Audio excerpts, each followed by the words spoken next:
Mesdames et messieurs, bonjour. Bienvenue si vous nous rejoignez dans ce deuxième numéro du grand dossier sur Afro Info D43. Pour commencer cette nouvelle édition, comme vous l'avez suivi dans notre précédente vidéo, la situation sécuritaire demeure très préoccupante sur toutes les lignes de front en dépit d'un échange des tirs ayant duré des heures qui a été enregistré tôt le matin de ce vendredi 12 avril 2024 entre les forces armées de la République démocratique du Congo aux côtés de jeunes résistants Wazalendo contre les terroristes du M23 sur les collines de Ndumba surplombant le village des Kiabaché.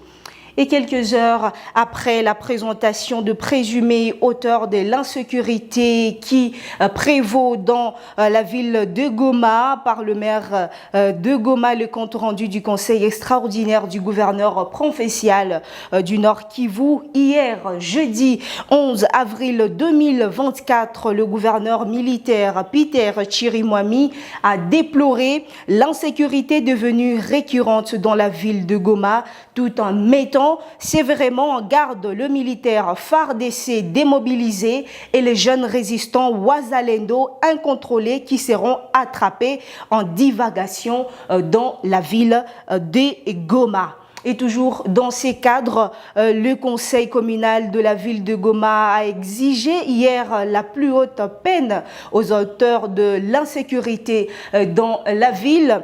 Je cite, avec un cœur endeuillé par ces drames qui a pris les vies aux uns de nôtres, nous exigeons la plus haute peine pour les commanditaires et agresseurs pour la énième fois. Nos condoléances à nous tous qui souffrons de cette insécurité.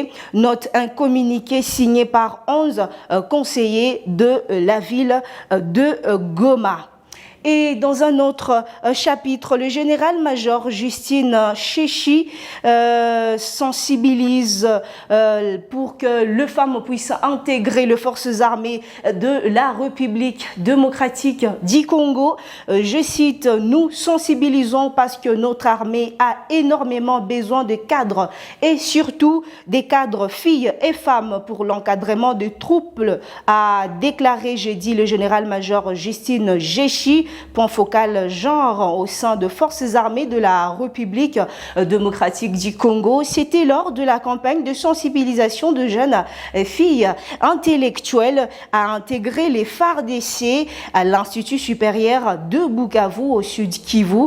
Les général-major Justine Jéchi entreprend une tournée de sensibilisation qui a d'abord commencé dans la province de l'Ituri, suivie du sud Kivu avant de se terminer ici à Goma dans la province du Nord Kivu.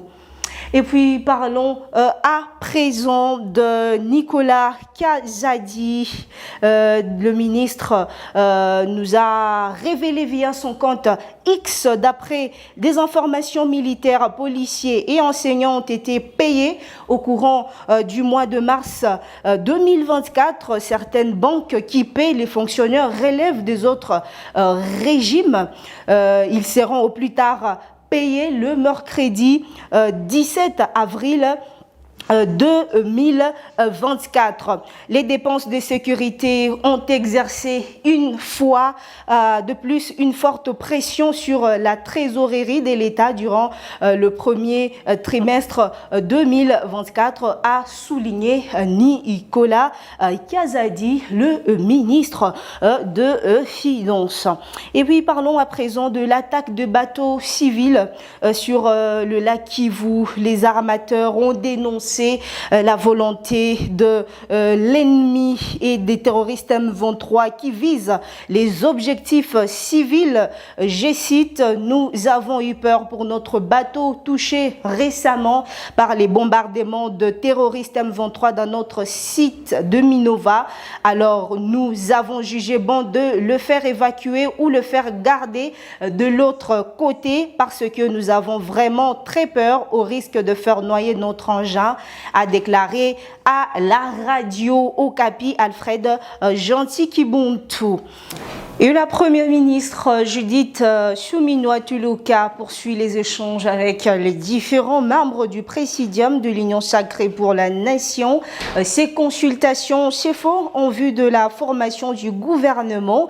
Hier, elle a fait tour à tour un échange avec Modeste Bati, Lukwebo, Augustin Kabouya Vital Kamere et Jean-Pierre Bemba. Et le journal en ligne Le Potentiel a consacré également sa une à cette rencontre avec la Première ministre et les ténors de la coalition au pouvoir.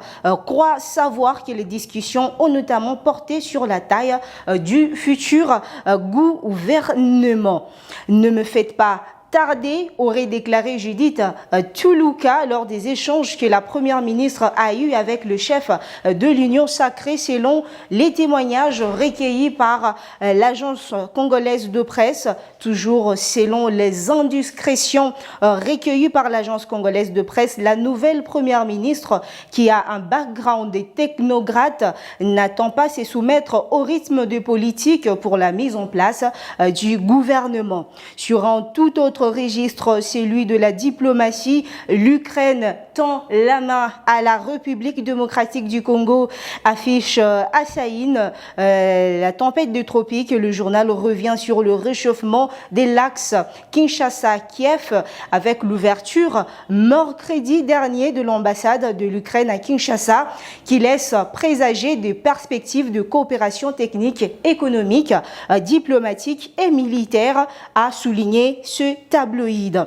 Il rappelle qu'une délégation ukrainienne de haut niveau s'est rendue dans la capitale congolaise au cours de la semaine, conduite par le représentant spécial de l'Ukraine pour les Moyen-Orient et l'Afrique. La délégation a été reçue par Jean-Pierre Bemba, vice-premier ministre et ministre de la Défense, a noté ces quotidiens. Et au Nord Kivu, toujours la représentante spéciale adjointe chargée de la protection et des opérations de la MONUSCO, Madame Viviane Van Deper, a été reçue en audience par le gouverneur militaire du Nord Kivu hier dans la soirée. Et parlant de la diplomatie, le renforcement de la coopération bilatérale entre la capitale congolaise et Belgrade a été évoqué toujours hier par le ministre des Affaires étrangères Christophe Lutundula et son hôte, son Excellence Goram Alexić, vice-ministre des Affaires étrangères de la Serbie. Et c'est par ici que nous mettons un point à ces deuxième numéro du Grand Dossier. Merci à vous de l'avoir suivi. N'oubliez pas de liker pour sécuriser la vidéo. Abonnez-vous si vous êtes nouveau ou nouvelle à la chaîne. On se retrouve très prochainement pour un nouveau numéro du Grand Dossier.